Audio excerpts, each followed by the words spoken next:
шешімі деп қабылдауға болады.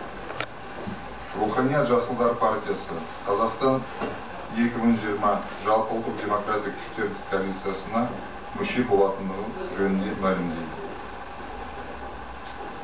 Осы коалиция қоғамдық палата және партиялық кеңестің бірге әртүрлі партиялық және қоғамдық ұйымдардың пікірлесу алаңына айналуы тиіс. Бірлік пен тікелей диалогтан Руханият Жасылдар партиясы көтерген мәселелер шешімі табылатын деп күтеміз. Техногендік апаттардың алдын алу үшін Каспий теңізінің Қазақстан секторына жұмыс істейтін мұнай компанияларының қатаң бақылау орнату. Өндірістік мекемелерде және табиғат қорларының пайдалануында халықаралық экологиялық стандарттарды енгізу. Қазақстанда ядролық отын банкі орналастыру және атом электростанцияларын салудан бас тартты. Қандастарды елге көшіру бағдарламасын жалғастыру және профильді министрлікті құру. Сонымен қатар біз бір партиялық парламентті таратуға, сайлау өткізуге және жұмысқа қабілетті көп партиялық парламент құруға шақырамыз. Қазақстан тек қана жаңартылған парламентте сот жүйесінде кәсіби атқарушы биліктен және сыртқы саясаттағы тұрақтылықтың кепілі елбасымыздың жетекшілігімен ғана Қазақстан бәсекеге қабілетті ел бола алады. Вопросов, ответов. Я так понимаю, здесь представители газет, телеканалов. Газета «Голос Республики», Асхат Ахмедбеков, корреспондент. Вопрос такой. Вы в своих предложениях говорите о том, что нужно ввести строгий контроль за нефтяными компаниями, работающими в казахстанском секторе Каспийского моря, как предотвращение техногенных катастроф. Мне кажется, что ваше предложение слишком иллюзорно, можно сказать.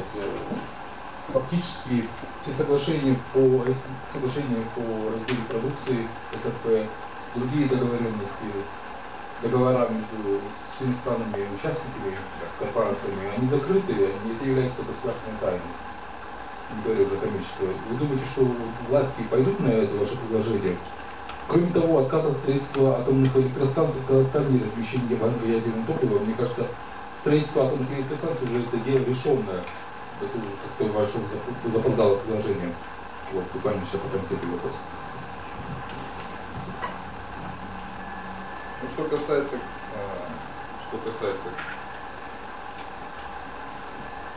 компаний, которые работают в Каспийском море, мы считаем, что пока планируется в 2013 году запуск промышленной эксплуатации Каспия, пока у нас есть 2 года, очень многие проблемы там поднять, озвучить и с помощью гражданского общества поставить под строгий контроль. СРП на самом деле это закрытые документы, но это не значит, никто их не читал. Я их, например, читал. Поэтому я могу сказать, что экологическая часть прописана там очень плохо. Очень большие риски у Казахстана возникают, если возникнет такая же авария, как в Мексиканском заливе. Поэтому наша задача довести до общественности, например, такие факты, вот, как в 2008 году в азербайджанском секторе Каспия была такая же авария, как в Мексиканском заливе. Только благодаря тому, что это была утечка газа, а не нефти, все более-менее обошлось. Но все это было закрыто, информация, никто о ней не знал, только после того, как сайт Wikileaks озвучил эту информацию, стало понятно, что в казахстанском секторе Каспия возможны такие же катастрофы. Наша задача добиться того, чтобы в казахстанском секторе Каспия применялись такие же международные стандарты, как в других странах. Что касается второго вопроса по строительству атомной электростанции, я считаю, что еще не поздно. С атомными станциями бороться вообще в принципе не поздно. Я вам приведу такой пример, что в Австрии построенная электростанция так и не была запущена только благодаря тому, что зеленые поднялись и высказали свое мнение, подняли общественность и просто ее закрыли уже построенную атомную электростанцию. А у нас пока все это идет на уровне разговоров с россиянами, на уровне создания СП. Поэтому, что касается атомной электростанции, позиция зеленых очень жесткая. Мы против ядерных технологий. Логически ойласаңыз, коалиция президенттің сөзіне қарсы болып отыр. Қарсы болып отыр. Дұрыс айтпадыңыз. Сіздер соны қолдап отырсыздар ғой сонда. Дұрыс айтпадыңыз. Бірақ конституцияға сәйкес, мысалы, бірінші бабында осы конституцияда халық биліктің көзі деген бірінші бабы бар. Сондықтан президенттің дәрежесі ол халықтың дәрежесімен салыстырғанда ол төмендеу болады. Сондықтан кешегі бастамашылар, осы инициативаның бастамашылар айтып отыр ғой. Сіздердің біз халық атынан айтып отырмыз. Парламент оны да қолдап, себебі парламент осы халықтың өкілдері деп. Сіздің жігеріңіз мойындайсыз ба осы халықтың инициативін? Мойындамайсыз, бәрібір осы біздің халықтың жігері, халықтың таңдауы. Сондықтан президент шын айтқанда оған оңай емес. Шешімді қабылдау оңай емес. Біріншіден халықтың қарсы шығуға оған да болмайды. Себебі бұл халықтың кепілі бұл конституцияға сәйкес. Но однако, согласно закону о референдуме, темы, вопросы, которые ущемляют права граждан, не могут являться темами референдума.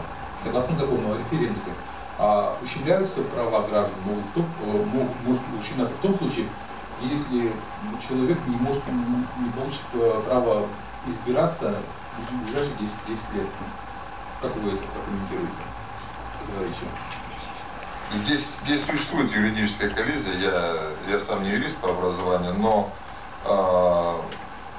для этого, в принципе, и парламент собирался, чтобы ввести поправки в Конституцию. Как только они будут введены, эти поправки, да, тогда все это становится законным. И все-таки Конституция имеет больший вес, чем конституционный закон о референдуме. Поэтому, а тем более, что первая статья Конституции гласит, что источником власти в Казахстане является народ. Вчера был тоже такой откровенный разговор с президентом, и те, которые агитировали за проведение референдума, так и утверждали, что если мы смогли собрать 5,5 миллионов подписей, и народ просто этого жаждет, просто требует это, вот посмотрите, как депутаты были настроены, то есть 100% депутатов, именно представители народа, они проголосовали за внесение поправок. То есть здесь уже сложно спорить даже с точки зрения юридической. Как только Конституционный совет признает, а у меня очень мало сомнений, что он не признает, да, как только он признает, тогда референдум, согласно казахстанским законам, он является именно, пройдет все в правовом поле.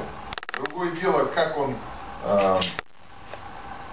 согласуется с международными законами, с международными обязательствами, но это уже другой совсем вопрос. Астанаға барып, елбасымен бірге болып қайттыңыз деп отырсыз. Осы оралмандар тағдыры жайында, соң Нұрлы көш бағдарламасы жайында қандай ұсыныстар қойдыңыз? Елбасы не деп шешім жасады? Сұрағыңызға рахмет. Кеше осы елбасымыздың төрағалығымен бірінші отырыс өтті. Мен бірінші рет қатынастым. Көбісі саяси партиялардың жетекшілері референдум туралы айтты. Қазақстан 20 жылдығын тәуелсіздік туралы айтты, қалай тойлаймыз деп. Бірақ мен осы біздің белсенділерге уәде бердім. Әр мүмкіншілікті пайдаланам деп кеше президентке айтты. Осы кезінде сіздің бастамасымен Нұрлы көш бағдарламаны қабылдады үкімет. Осындай бағдарлама санаулы мемлекеттерде тек қана қабылданған. Израиль, Германия. Осы бағдарлама үшін халық, оралмандар әсіресе алғыс білдіріп жатыр сіздерге. Бірақ соңғы жылдардың ішінде осы көш тоқтатты. Мен оған келе айттым. Көбісі таң қалды шын айтқанда. Көбісі референдумға жағымпаздық айтып, мен оған ашық сұрадым. Сондықтан айттым, осындай біздің үмітіміз, ормандардың үміті мемлекеттік деңгейдегі министрлігі немесе агенті құруға осындай уақыт келді. Себебі көш тоқталды, ормандағы көбірек көңіл бөлуіміз керек. Осындай мәселені кеше көтердім. Бір сұрақ. Кеше енді елбасының басшылығымен бірінші отырысқа қатысқаныңыз құтты болсын. Сондай мәселелерді көтеріп алғандығыңыз енді ерлік. Сол отырыс қай тілде өтті? Қай партия қай тілде жаңағы өздерінің ұсыныстарын айтты? Осы жөнінде халыққа бір хабардар етсеңіз. Мен өзім жеке басын айтайын, мен қазақша айттым, бірақ өкінішке қарай менің сөздерім кеше хабарға жарияланған жоқ. Бірақ Алихан Байменов қазақша айтты, Гани Калиев орысша сөйлеп кетті, Косарев, Касымов орысша. Бірақ ол шын айтқанда тіл мәселе онда емес. Мәселе олардың көз арасында. Себебі осы отырыста бірнеше біздің орыс отандастар отырды.